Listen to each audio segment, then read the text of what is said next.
The views and opinions expressed by guests on this podcast, including doctors, prosecutors, and representatives from various government departments, are their own and do not necessarily reflect the views of the podcast host or any affiliated organizations.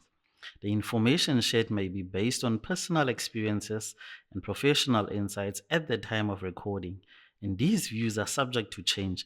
Listeners are encouraged to seek professional advice and conduct their own research regarding the topics discussed. The podcast is intended for educational and informational purposes only and should not be considered as legal or medical advice.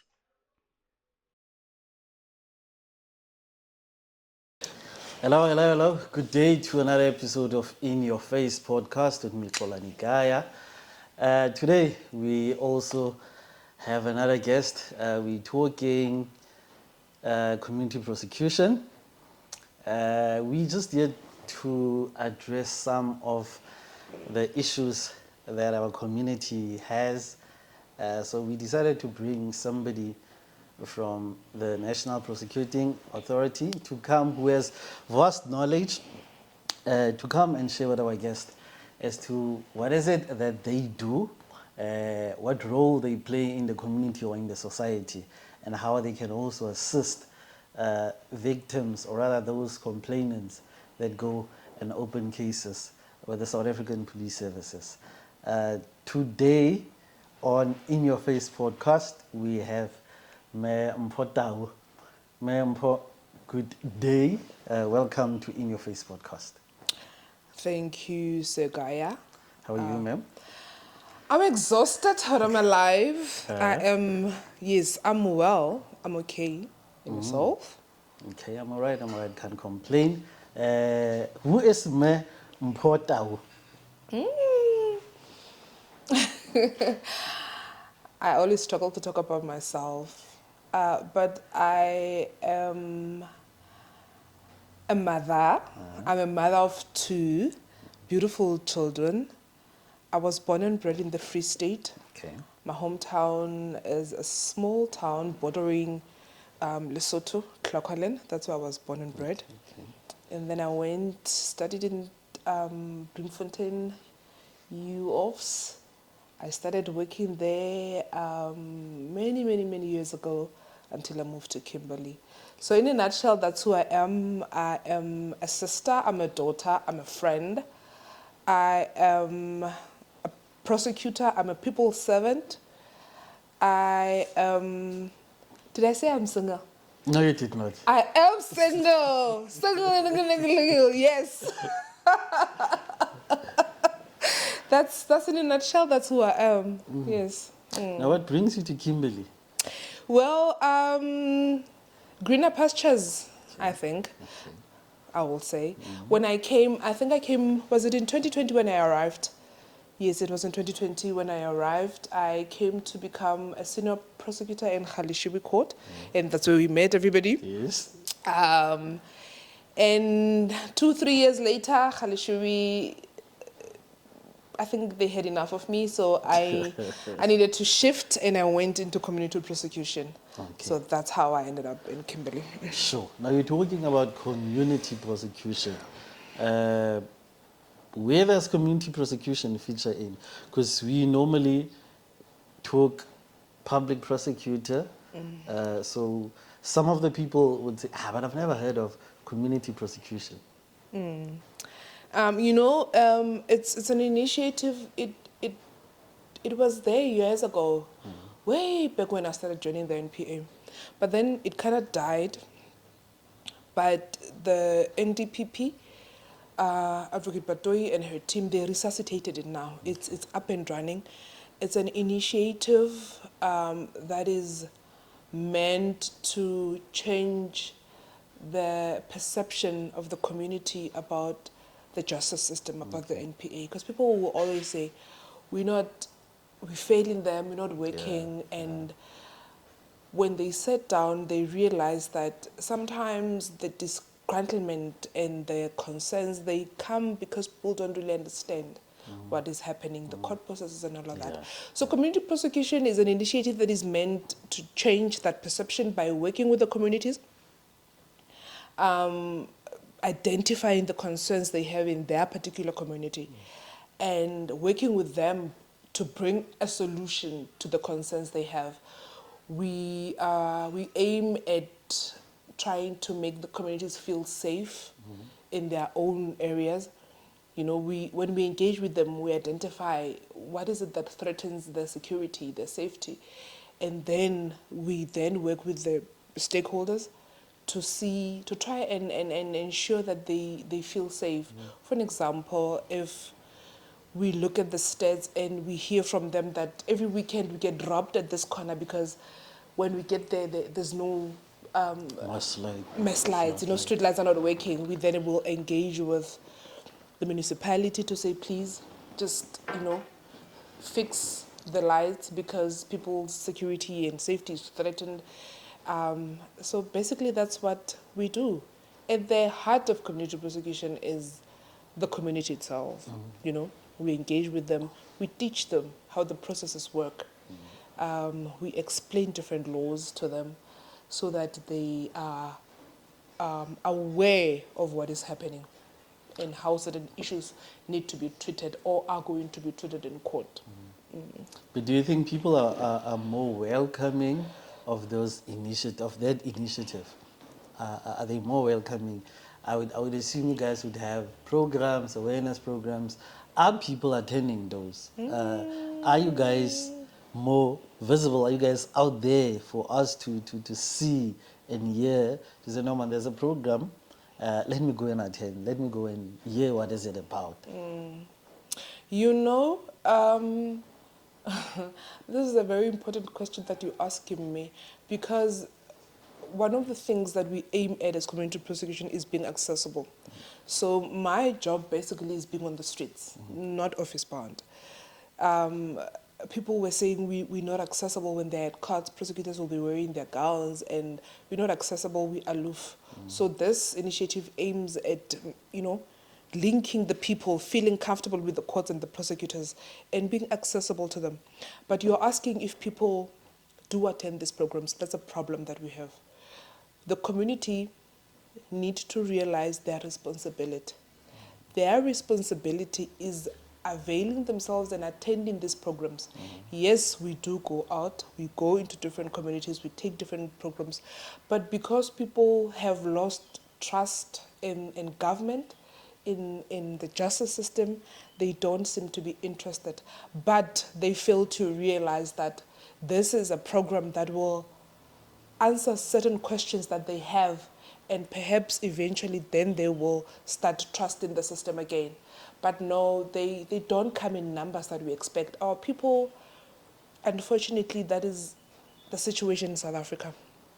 When you go to them, I guess also it's Ubuntu. When you go to them and you call them, they expect like water, something. Yeah.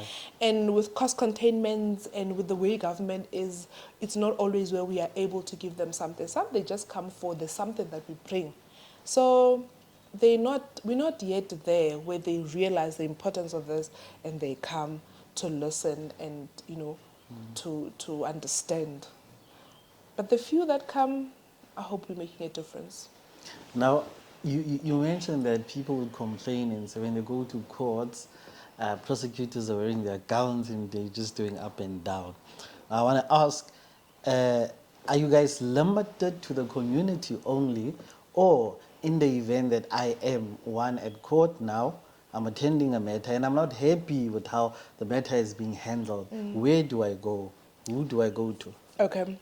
If it's at court already and your matter has just been handled today and you're not happy, people need to understand that in each court, prosecutors have got managers, it's like that. So if you're not happy with what just happened, ask for the control prosecutor. You are well within your rights. One of the values that govern the National Prosecuting Authority is accountability. We are accountable to the people we serve.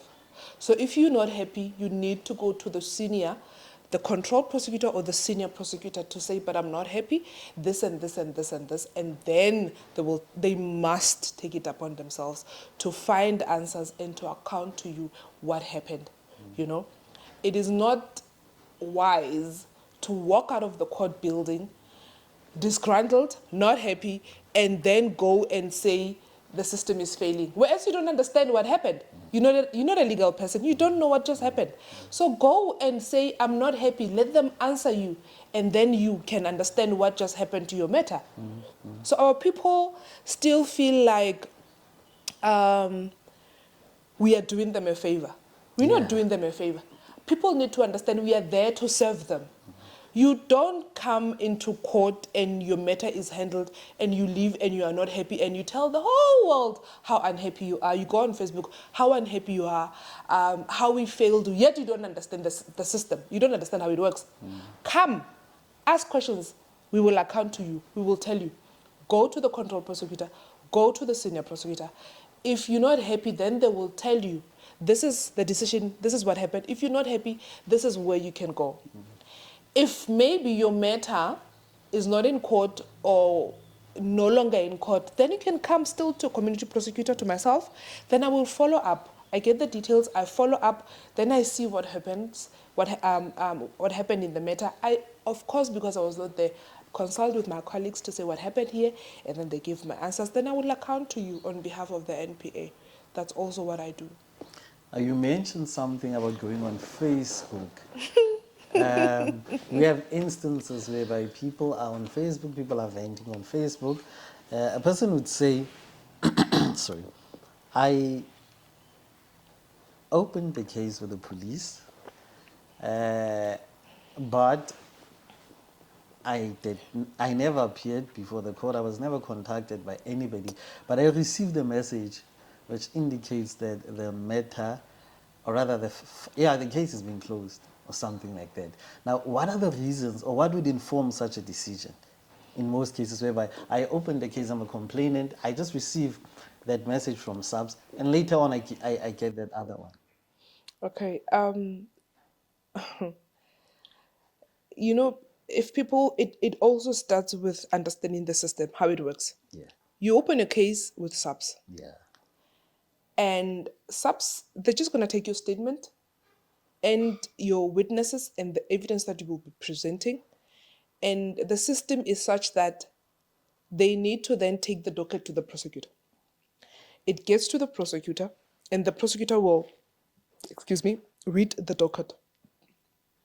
And the NPA, we are governed by a statute. We're not a common law institute, but there are acts and laws that govern us. Thanks.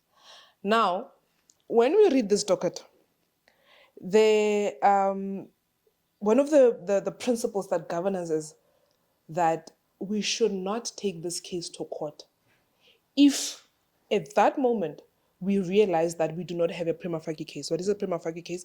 It is a case on face value. When you read it, you realize that at this stage we don't have a case. We are told, do not, it's a policy directive, in fact, that says don't take it to court. Rather investigate, build up the case. If there is a possibility, or if there is something in the docket that suggests that a crime has been committed, because that's what we first look at. Has a crime been committed? Can we prove it beyond a reasonable doubt in court? Now, if a crime has been committed, but we cannot prove it yet, then we will be saying to the police officer, go and do 1, 2, 3, 4. Then the police will go back to you and time and again ask and try to build up a case. If we realize when we read it at that stage that there's no crime that has been committed, or there is no way we are going to prove this case beyond a reasonable doubt in court, then policy directives, they say, don't enroll it. Don't try and go take a matter that is already dead to court. But what needs to happen is, as soon as a decision has been taken by a prosecutor, then the police will need to go back and inform a person. A prosecutor needs to write the reasons. Like I said, we are accountable to the people. The reasons that made you reach whatever decision that you reached. If you reached that, okay, if you decided that we are not taking this matter to court, as a prosecutor, we must write that in the docket. We are not taking this matter to court because 1, 2, 3. Now, the police officer, they need to take that information to go in account to the person to say, the prosecutor said they're not continuing with your matter because 1, 2, 3, 4. If you're not happy, you can come back now. And then we will expand further, you know. So there are various reasons that make us not to enroll a case. But most importantly, or the most common one, is not being a chance of proving this case in court. We're not going to take it because we are prosecutors, we are not persecutors. Yeah. We check whether we have evidence. We don't prosecute based on feelings. I feel it's Gaia who did this. I feel Gaia must be sentenced. No, it's the evidence that is there in your story when you told it to the police. As it's safe for me to say, or rather to convey to our viewers that in most cases, if that happens, it simply means that they are still going to do some investigation, they're still going to gather evidence, Yes. and then it might be put on the roll. Yes. Okay. In cases where you are 100% right, in cases where we have determined that there is a crime that has been committed, but our evidence is lacking, but we are not putting the matter on the roll, then we will do investigations to build up, to gather the evidence, to make sure that we've got a strong case. In cases where clearly there's no crime that was committed and there's nothing we can do about it, or there is no prima facie case on face value. When you look at it, we don't have a case, then we close it. We say, no, let's prosecute, we refuse to prosecute it because there is no crime that was committed. And yes, there are those cases that we close. First time we read them, we close them for good. Now, unfortunately. on the Facebook issue again, I want you to just explain to us what are the implications of people, or rather a complainant, posting on Facebook about a matter that is still before the court. Okay, people should refrain from doing that. You know, it's not wise to do that at all because remember, you have told your story to the police. Yes. It is there, it's evidence. And it is still in court. We say it's sub judice, it's before court. Now, you are going further, you are telling your story further, expanding or clarifying or whatever on another platform. Now, at a later stage, we're going to get to a trial where we now try this matter. Now, you are putting yourself in a difficult position because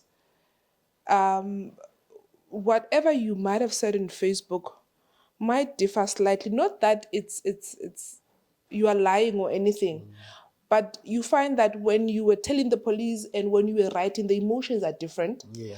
The memory maybe It's still fresh. it's still fresh, or the memory you just remembered some things that you didn't say to the police. Yes. And you put everything there.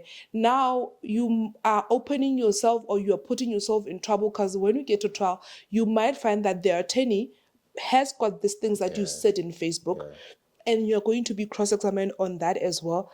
Whereas it would have been wise if the only statement that the people have, or the court or the prosecutor has in the defense, is only that what is in the docket. And we stick to that. It's not wise to tell your story to different people, and you find that the attorney has got access to all of that, and it's gonna be a mess. Let me just say, it's gonna be a mess. Don't do that. It's sub judice. You've told your story to the police. Finish and clear. Let's work with that. Let us not have a version on Facebook, a version on what other social On media Twitter, platforms, on or Twitter, X. and no. Let's not do that. In the docket, finish and clear. Now, there's another issue, or rather another point that I would like to ask.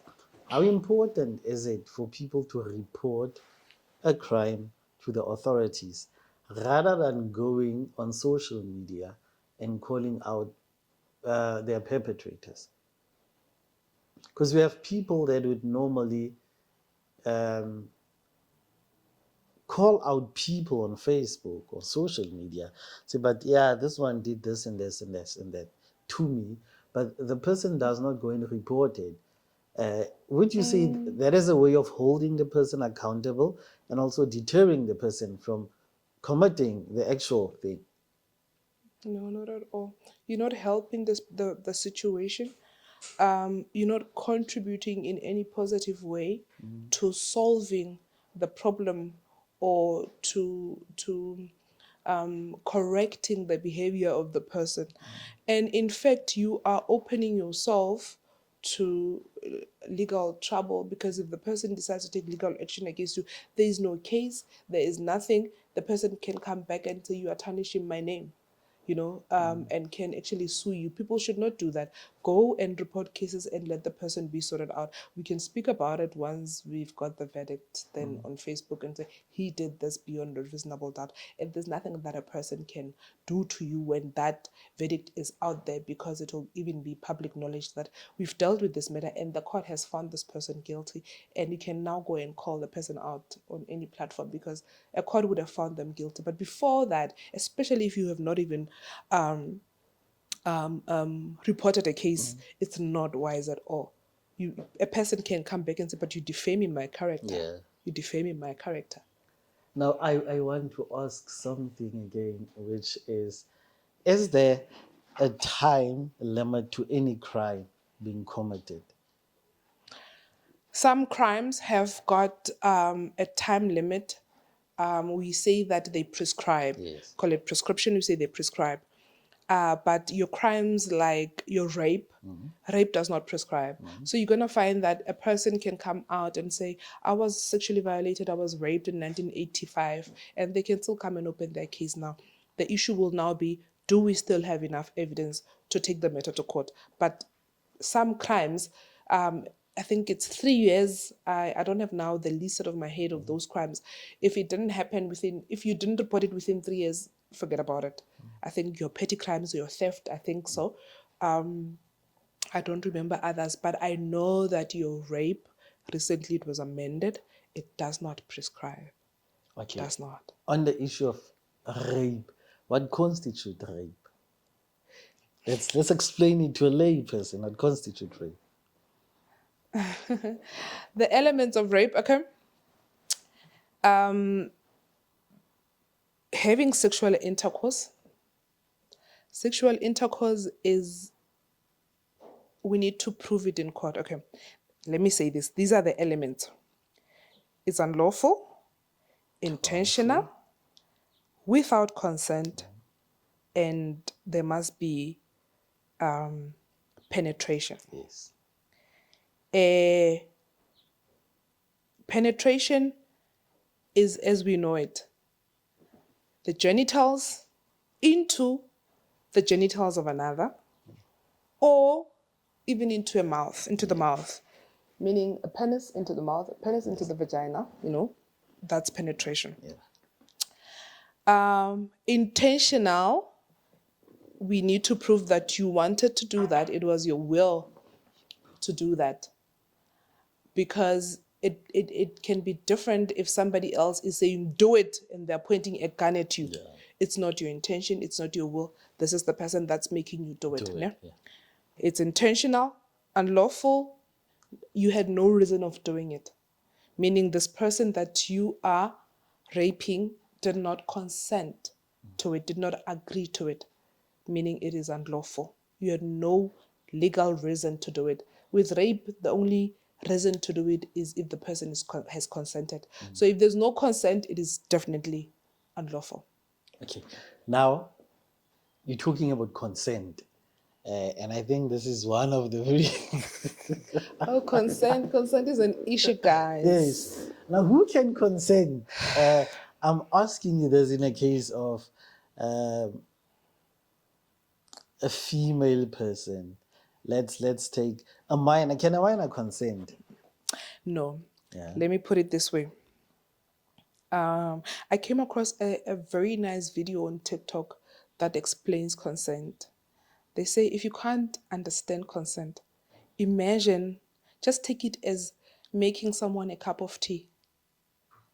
And you offer Mpho a cup of tea. If Mpho says yes, you can give Mpho a cup of tea. She wants tea. She's going to drink that tea. If you offer Mpho a cup of tea and Mpho says, no, I'm not sure if I want it, you can prepare the cup of tea, but you must be careful and also accept, in fact, that when you give it to her, she might not drink it because she was not sure from the onset. Yeah. And then if you offer Mpho a cup of tea and Mpho says, I don't want a cup of tea, don't make a cup of tea. If you make it, don't force it down her throat. Yeah. She doesn't want it. If Mpho is sleeping and you want to offer her tea, she doesn't respond because she's sleeping. Don't make her a cup of tea. She's not even aware that you are giving her a cup of tea. She doesn't want a cup of tea, or she's not aware of the offer. If she is drunk or she's on drugs and she's intoxicated, don't offer her a cup of tea. Don't give her a cup of tea, because she's not even aware of what you're doing. Her judgment is impaired, She's not aware of the consequences of even taking a cup of tea, And they also say, what is the other thing that they say? Oh, also, if Mpho is drunk or drugged or whatever, and you offer her a cup of tea, even if she's sober, and she says yes, but when you present now the cup of tea to say here, and her mind has changed, she says, no, I don't want it. Don't force it down her throat. Or you make the cup of tea and you come back, she's now sleeping. Don't force it down her throat.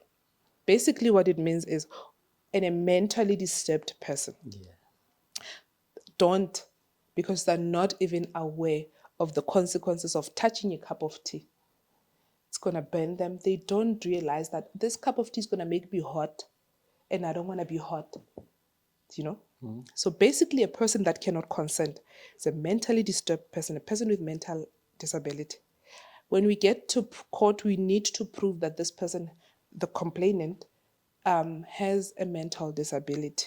Therefore, she cannot consent because she does not know the consequences of sexual intercourse, that she might even have a child, she might contract diseases she does not understand. A child, a minor. Well, this. Let me pause on this because it gets a little bit tricky. I'll tell you where. Let's take mentally disabled person, an intoxicated person, a person who's drunk, a person who's on drugs. Should not and cannot consent. When we get to court, the circumstances of this will prove that this person, the circumstances of the case will prove that this person was so drunk that they actually don't know and could not have known that you were sleeping with them. They cannot give consent. Minors or children cannot give consent, but here we say under the age of 12, they cannot consent at all to sexual intercourse.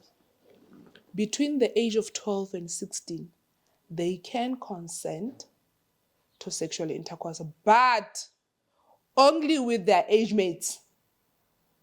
Between 12 and 15, actually. Is it 15 or 16? I think it's 16. 16. 16. Between 12 and 16, they can consent. But the person that they are consenting to sexual intercourse with should not be 3 years older than them. Meaning person A is 12 and is consenting to sexual intercourse. This is nonsense. I don't know why we have this, but we have it. A 12-year-old can consent to sexual intercourse. But this person that the 12-year-old is consenting to have sex with must not be 3 years older than this person. Meaning can be 13, can be 14, can be 15. The minute they're 16, it becomes illegal. Because we say you are playing with the mind of this one. But 16, it is still within this age gap that I spoke about. Nah? But 16 is 3 years older than this one. So what do? They say we can prosecute them both. But this never happens, nah, of prosecuting them both. So we'll find other ways of dealing with them. there are other ways out there to deal with them, like diversion and all of that. If a 13-year-old consents to sexual intercourse, the person must be either 13, 14, 15, not more. If a 14-year-old consents, a person must be 14, 15, 16. If a person is 15 and they consent, this one must be 15 or 16. They cannot be, is it 2 or 3 years? I think it's 2 years. Sure. I think it's 2 years difference. The person must not be an adult. It must be within this age group. Because if it is beyond, that's what we call statutory rape. Yeah. Not the rape, the rape as it's known out there, but statutory rape, where you sleep with a small child, but the child has consented. It's just that you are an adult. Now, you mentioned if a person is intoxicated, if a person is mentally challenged and all those things, which if a person is under, let's say if a person is drugged as well, that person can also not consent. Now, in order for you guys to successfully prosecute such a case, what would be required? Okay. Circumstances differ. We need to be able to prove that the state of your mind and your judgment were impaired. Yes. You were impaired and not aware of what was happening and did not consent to it, therefore. Meaning, we need, the circumstances will speak for themselves, because rape normally happens where it's just two people, there are no eyewitnesses, you know. So we don't really rely on eyewitnesses. We understand the nature of the act normally is such that there are no witnesses. So we require, the story must tell us that there's no way you were aware of what was happening. You couldn't have been aware of what was happening. And that's all that there is to it. If we can prove that you were not aware of what was happening and you woke up to find this person in the act, when you realized what happened, your reaction, you pushed them, you screamed or whatever, all of those things. All that we need to prove to court beyond a reasonable doubt is that penetration took place and you were not aware of it. Or you couldn't have been aware of it, but it took place. And it is this person who penetrated you.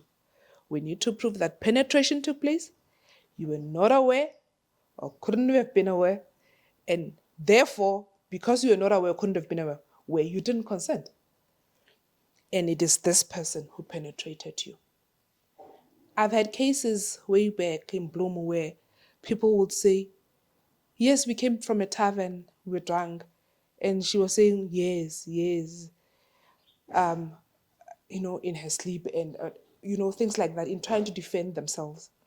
Or she didn't say anything when I undressed her. But the girl will say, we got there to the house and I fell asleep.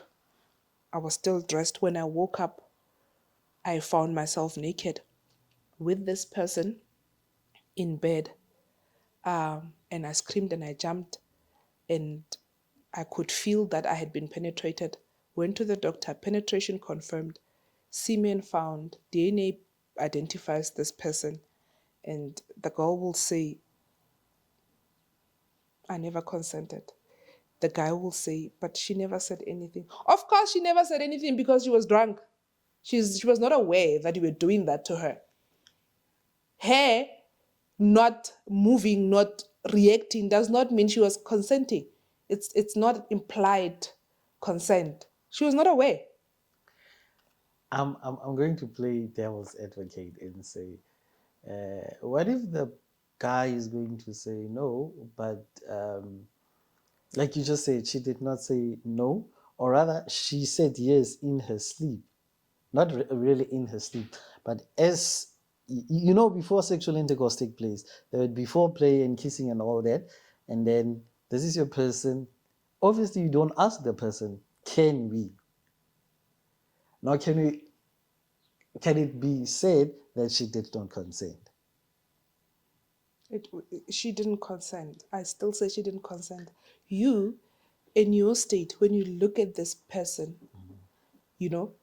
is this person aware of what is happening? Yeah. Is this person really aware of what is happening?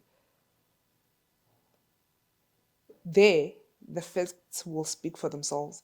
And I guess we will only know afterwards when this person is now maybe opening a case.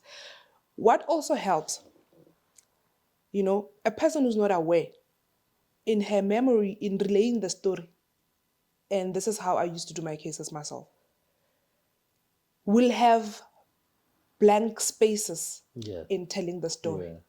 There's no way you're going to come and say, I was not aware, and you are able to tell the story from A to Z and tell us how you were raped and all of that. Then you were aware because you know exactly what happened.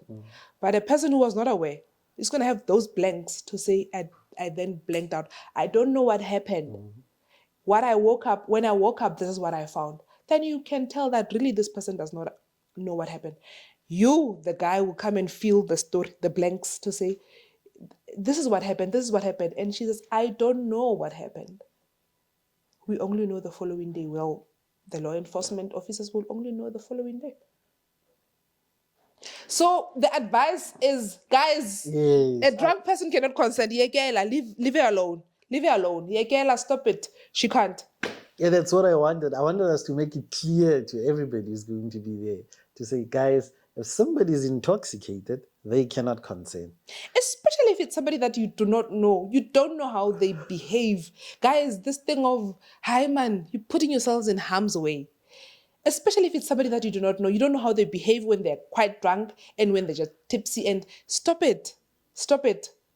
A person who's just not necessarily following the instructions, or a person who's just numb and drunk and you are undressing a person is not saying no, is not responding, you can tell that this person is not aware. You are definitely taking advantage of that person. What we are trying to protect here is people taking advantage of others in their drunken state, or drugged state, intoxicated state, whatever you want to call it.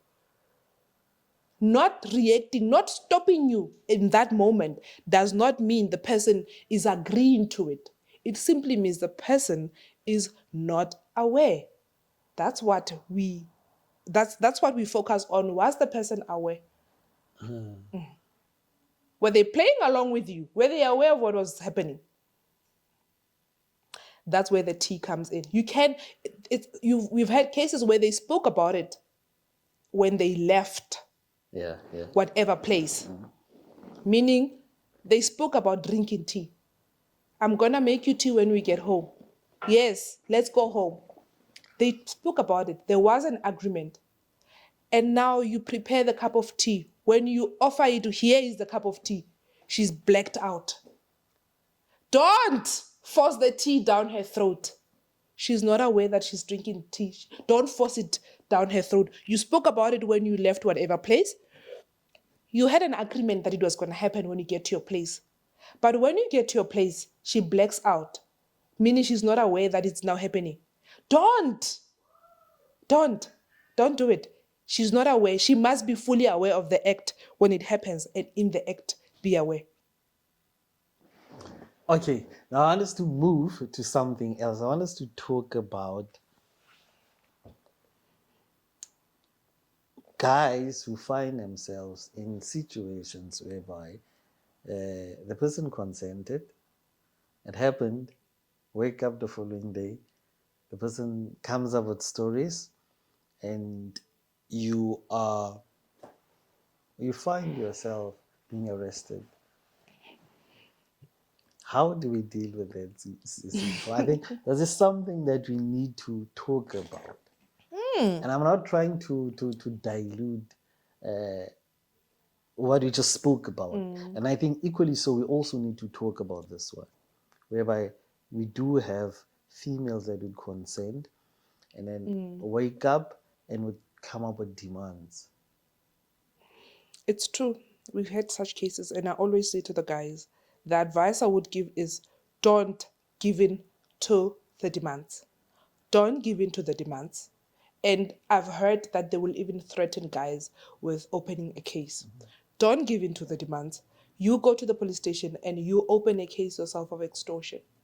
Sometimes what I what I've come to realize, or what I've come to be informed of, what I've come to know is that these people, or some ladies, I mean, it's a fact, we cannot deny it, is we're not negating the seriousness of GBV. Yeah. And we're not negating that there are women out there who are really violated and who need us to serve them as the law enforcement and the NPA.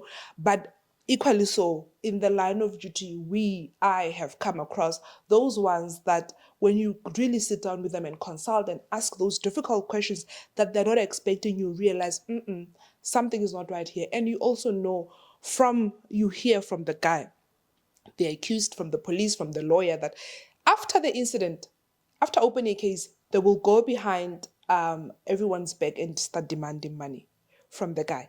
That is extortion. I always say, do not give in to the demands, whether it's before they open a case and they're threatening you, whether it is after they have opened the case.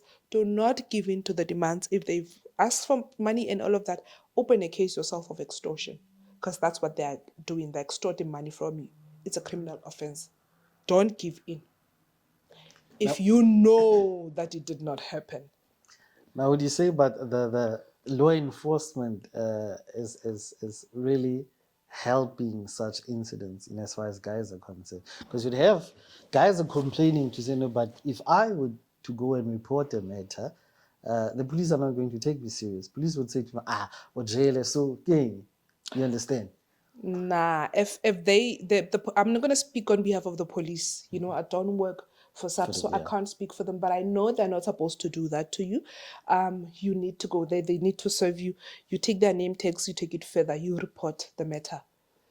Really, you open a case and ask for the station commander. Now, you and I had a conversation earlier on, and we spoke about victims that would have wanted to report matters, but they got discouraged from the service that they were receiving. Now, what would you say to somebody who's sitting out there who knows something was done unto them? They wanted to go and report the matter, and then they decided to go back. What is your advice to that person? Look, the advice would be go back and open a case. Community prosecution also deals with such matters. If people are afraid or they don't know what to do, they can reach out to my office, to me, or to the nearest court and ask, I want to do this, what should I do? Then they will refer the person to me. We facilitate the opening of cases. In various awareness campaigns, my colleagues and I have come across people who say, I didn't open a case, or I wanted to, and the police treated me in this way, and this was my experience. And remember, we work very closely with the police. So we can help, we can facilitate the opening of a case. We can go to the police station with a person and ensure that the case is open, or ask the police to come and ensure that a case is opened. And once that has happened, we take the case number, we monitor the case. My office does that. I monitor the cases and I see it to its finality, because it's a case that I facilitated opening. It's not wise to allow, I can understand it's not easy, but it's also not wise to allow yourself to be discouraged by the experience or the treatment. I understand people will say it's easy that you say this because you're not the one who's victimized and you're sitting there. I understand, but we need to also we are responsible for ourselves. We need to fight for ourselves. We need to understand that when you walk into a police station, the police are there to serve you and not the other way around. They're not doing you a favor. This is what I always say. If you are not being treated right, make noise about it. As for the commander, don't accept substandards, just because you feel, don't feel sorry for yourself, man. Yeah. Our people, we feel sorry for ourselves. So, it was a police officer, it was a prosecutor, therefore there's that I can do. There is something you can do about it. Demand the service that you deserve. So if you are discouraged, if you don't know where to go, what to do, I'm here. Now, Simba, I want us to go back to something else. I want us to talk about bail. What is the purpose of bail? I want us to educate our people so that they understand. You'd have complainants who open cases. Next thing, the person is released on bail. And they're like, no, the person should not have been released. What. So I want us to educate our people as to what is the purpose of bail actually. Your bail. Oh, bail is a problem. It's a problem because people don't understand it. It gives me a headache. Look, the simplest way to explain it is to say, I always start by saying to our people, we live in a democratic country. Yeah. Our country has a history of violation of human rights. We come from an era of apartheid. And when we came out of that, there was a constitution that was drafted, and it gave each one of us, South Africans, equally so, human rights. Okay. One of the human rights that we have is the right to freedom, which is taken very seriously by the Constitution in the courts, and your dignity. That you've got a right to freedom, you've got a right to dignity. Now, the rights that we have in the Constitution, we normally say they are not unlimited, yes, like that. We can limit the rights if there is a reason to limit the right. Now, once you have been arrested, we say you are not guilty until Proven guilty. Yes. So you are innocent until we prove you guilty. Meaning, you are still entitled to your freedom until we prove you guilty. But because there are these allegations against you, we now want to take your right to freedom. And we take your right to freedom the minute the police arrest you. Now we go to court, we have this discussion or this application where you are applying to have your freedom back. That's basically what bail is. You are applying to say, can I go and still have my freedom back up until you find me guilty or up until the end of the case? And that is what we discuss at that stage. Are there reasons to really keep you inside? And there are guidelines that the court will look at. Will you commit other offenses? Will you intimidate witnesses? Will you evade your trial?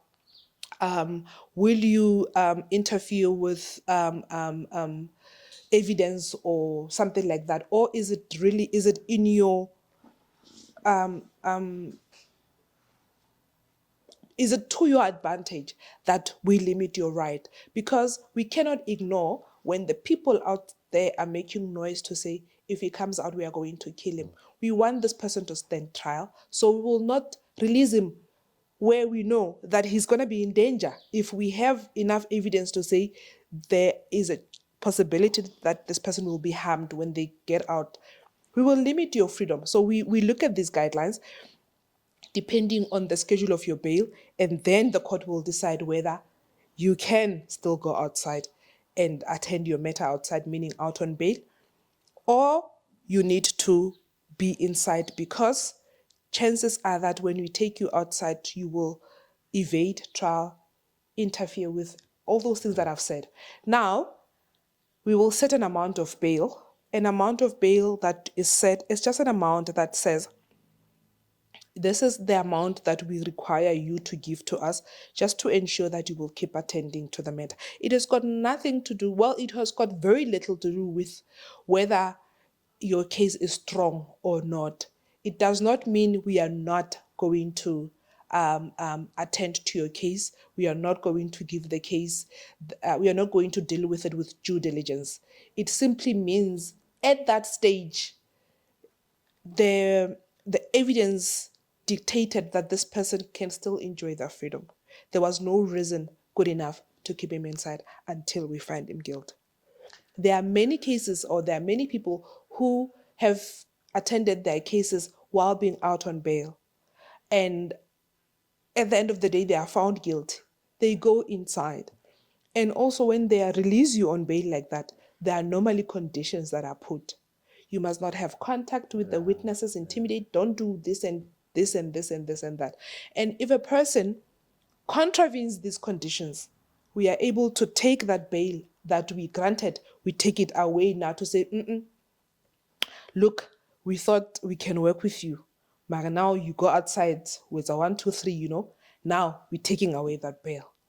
But that our victims, our complainants, we need to make them aware of the conditions. And the condition normally, the normal one, don't contact the witnesses, don't interfere with the witnesses. The minute this person is intimidating witnesses is when they are out, directly or indirectly.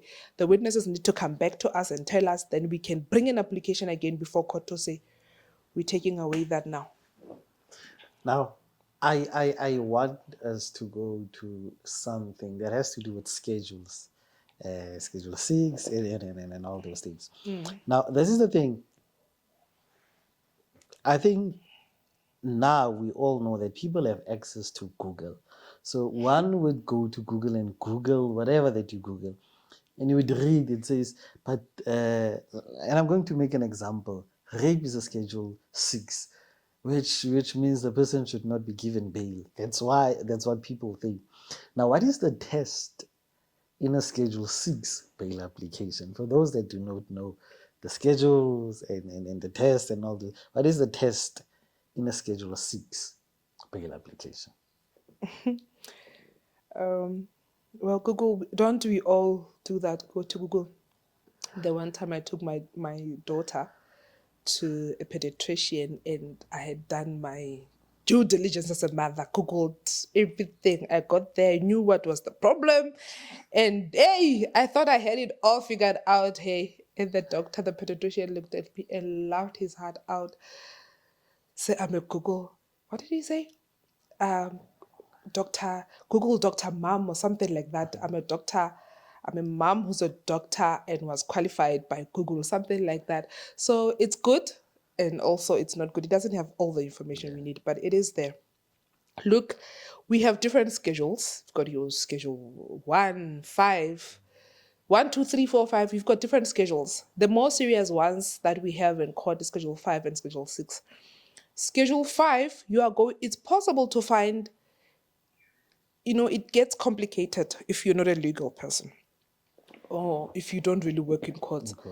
You get Schedule 5 offenses that when you look at it, it's just going to say murder, Schedule 5.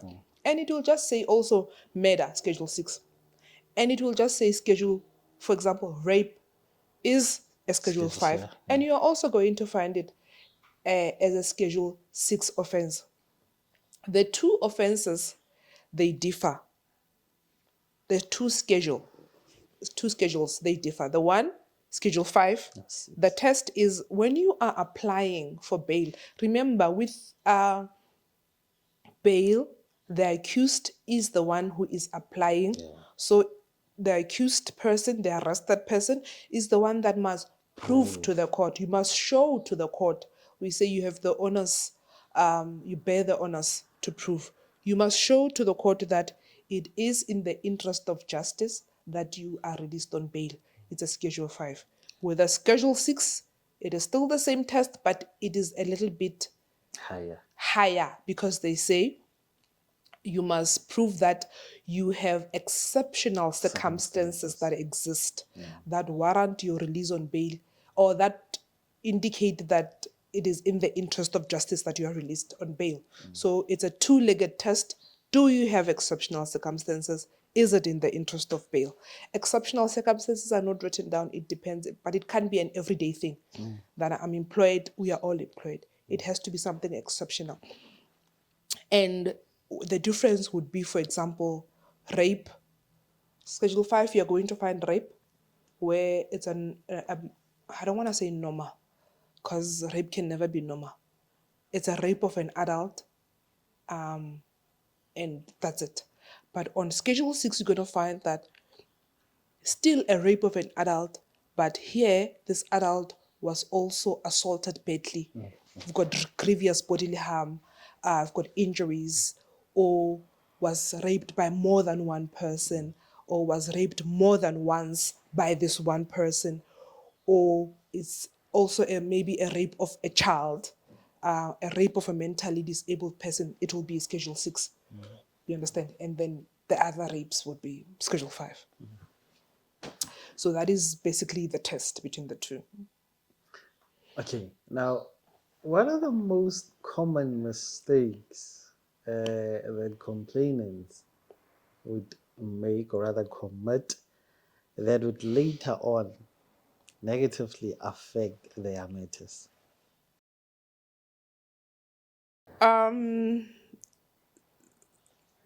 Okay. Let's say let me rather narrow it down to a rape case. Then we're not, yeah. Okay.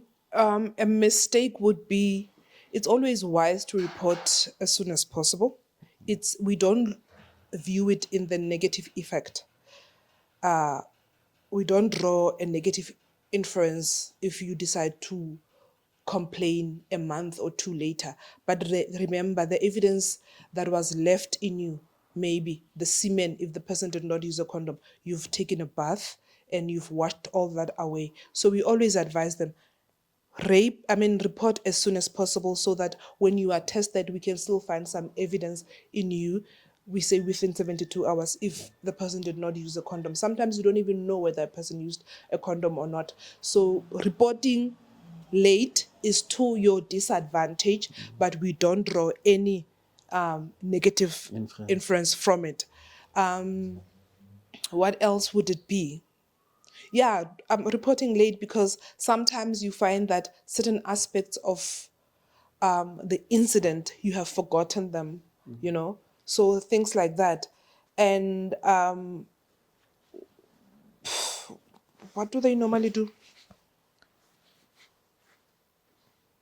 Yeah, basically that's it.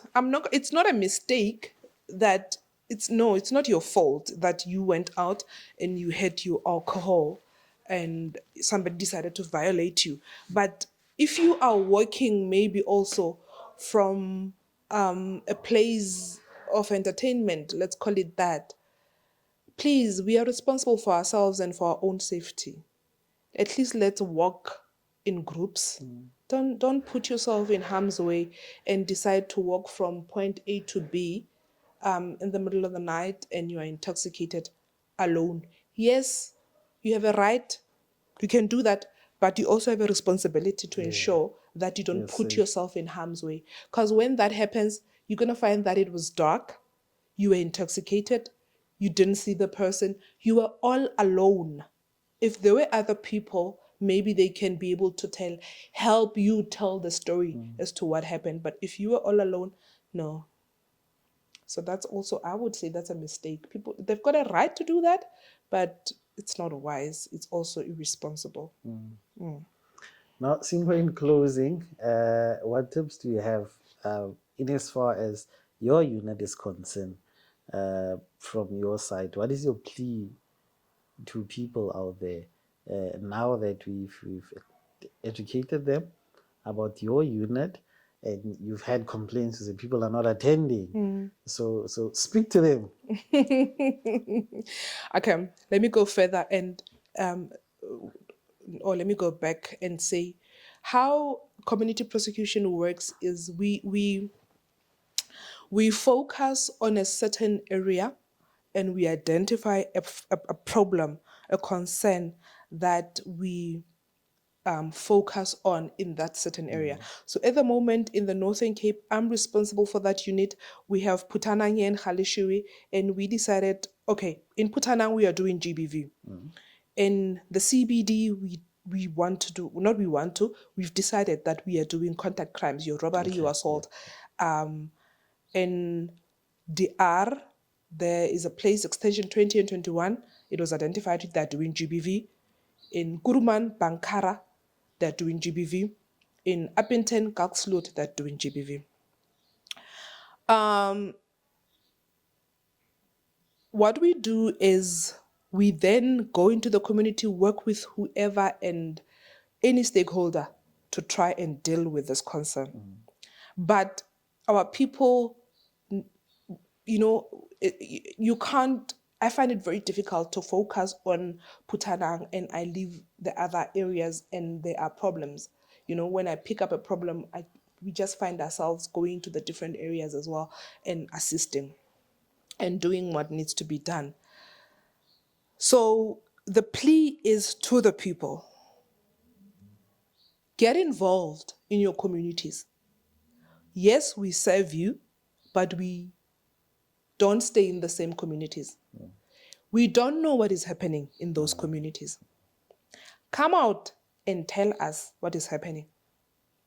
And once you have told us if it is a criminal offense that has happened, and you have informed us, we facilitate the opening of a case and all of that. When we need you to come to court to testify as witnesses, avail yourselves. It does not help if you saw everything. You facilitate or you let the law enforcement officers know about it and a case is opened. When we need you to tell us what you saw, you don't want to come. A case is as good as the witnesses and the people telling the story because when it happened, we were not there. So we need the people to come and tell us what they saw, what they heard, and what they know. We always say there's always somebody who knows something, who saw something, or who heard something. Those people are the ones that we need to come out and tell us that what they know. Because without them, it's very difficult to prove these cases in court. The way the system, the justice system is in the country, it is accusatorial. That's what we mean. Meaning we accuse you and we must prove. So we can't accuse you and fail to prove. And the bar is very high. It's beyond reasonable doubt. Meaning we must prove and there must be no doubt. The magistrate must be sure there must be no doubt. Those are the technicalities that are involved. So without the people coming to testify, it is very difficult. And what I've experienced is sometimes when the incident happens, they are there, they see, they know. And a case is opened. And we get to court, but they don't know that we don't have witnesses. The police go to them, they all refuse to come out. We do our best in court and we lose a case because we didn't have witnesses. The very same people that refused to come to court are the ones that will complain and to say the justice system is failing. The question is, if you didn't want to come, who were you expecting is going to come and testify and tell us what happened? They say a crime will happen in daylight, but the case is still lost in court. Yes, it happened in daylight, but we were not there. We don't know what happened. Even if we were there, we can't be witnesses. You need to come and tell us that crime that happened in daylight that you saw. Yes, how did it happen? Who did what? To who? How? In what manner? You need to come and tell us those things. So I will ask for people to be involved in their communities, come when we need them to testify. And I always say, where GBV and domestic violence basically is involved, be your neighbor's keeper. It cannot be that it's business as usual. If you hear every day, well, it does not even have to be every day, that your neighbor is being assaulted by their spouse and you realize that this thing is continuing and they're not doing anything for themselves. I normally say to people, we can no longer say, it's no longer business as usual. You phone the police as it is happening, anonymously, you give them the address, they need to come and investigate, or you let me know, and then we will go there with the stakeholders, with your subs, with your DST, to find out what is happening in that house. Because also, tomorrow, you wake up, you heard the man crying in the middle of the night being assaulted by the spouse, You wake up, that person has died because of the assault, and you did nothing about it. I don't know if people are able to sleep with such experiences. I wouldn't be able to sleep. So call the police. It can't be business as usual. Your neighbor, you realize that your neighbor is always out partying. They leave young children alone by themselves. They're exposing the children to all sorts of abuse and violence. Notify the stakeholders, the law enforcement officers. We will do what is necessary. All we need is for you to notify us of what is happening in your communities, and we will do what is necessary. Also, when we go into your community, please do attend these things. It's for your own benefit. Attend the awareness campaigns. Come and hear how the system works. Come and ask your questions. Come and give us your concerns and your complaints and your cases that were not followed up or that you are not happy with. We will follow up and we will account to you. Now, this is another thing that I want you. I think it is relevant to this topic that we're having. With a matter, we have a matter now of got a 7-year-old girl. Now, what tips would you give to parents of minors? What advice would you give to the parents for them not to find themselves in such a situation whereby something could have happened to the child? It is only discovered after a few days, and which even might affect the prospects of success in the particular matter. What tips would you give to those parents out there? You know where Xukkie's matter is involved.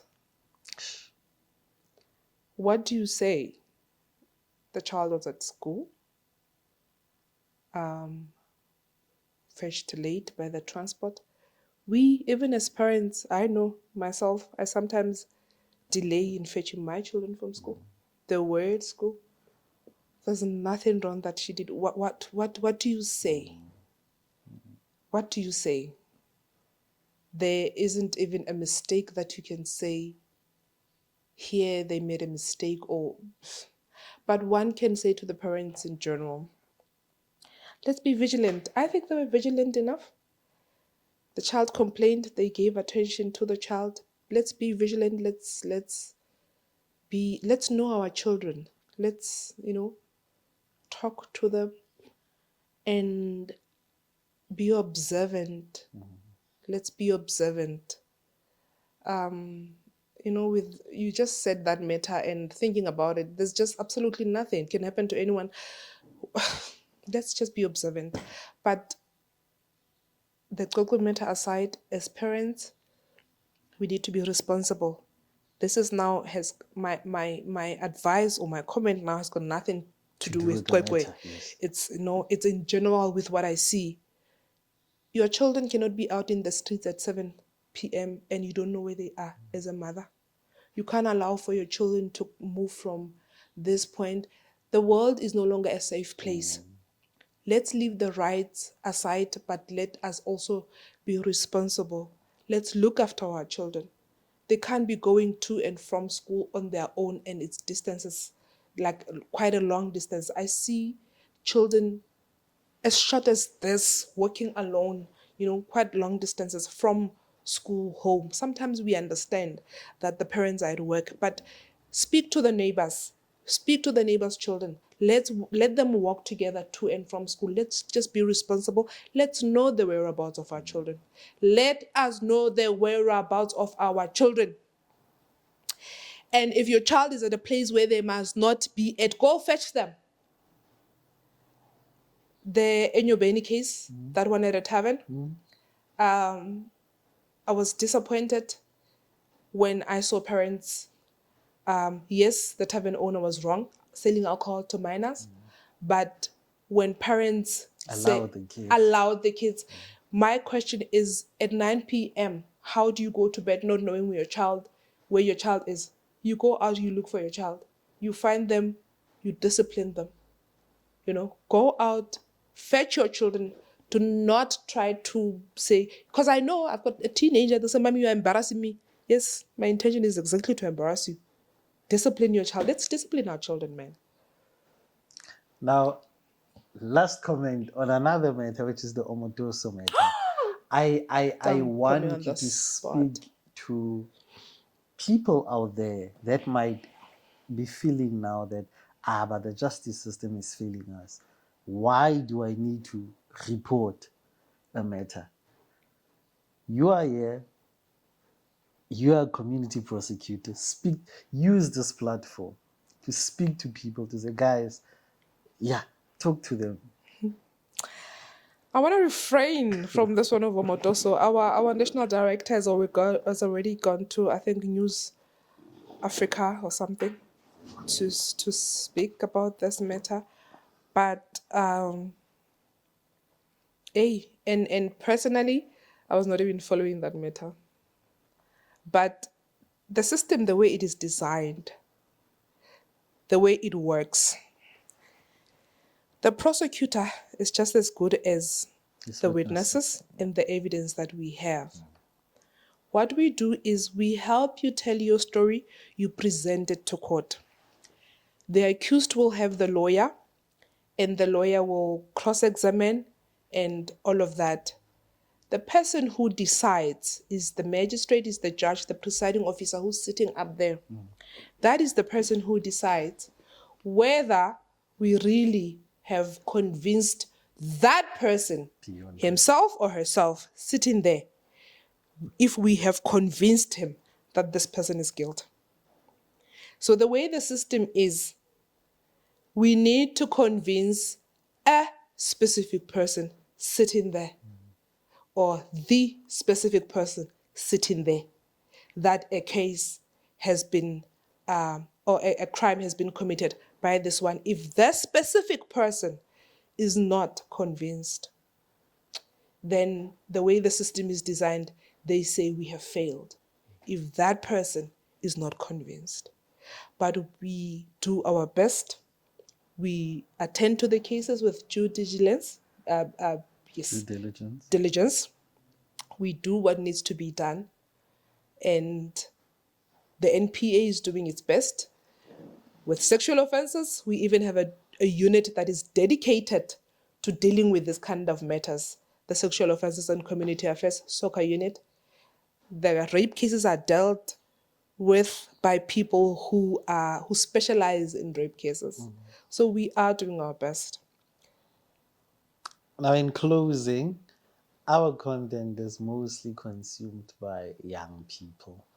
Now, how do they get hold of you? How can they contact you? Ooh, I don't think this is the right platform to give out my number. Not the number. I don't want to give my number, but I am. If you go to the nearest court, ask for a community prosecutor, they will refer you to me. You go there. If you go after seeing this content, tell them about a community prosecutor in your area, because I assume this is not only in the Kimberley. It's not going to be seen by Kimberlites only. Go to your nearest court, ask for a community prosecutor, and then they will refer you to the one nearest to you. If it's around here, they will refer you to me. They will tell you where to find me. Okay. And how to find me. Thank you very much. Finally, you had this interview. Oh, yes. Finally. In closing, thank you very much. To our viewers, please do not forget to like, share, and subscribe. And thank you very much for another episode of In Your Face. See you next time.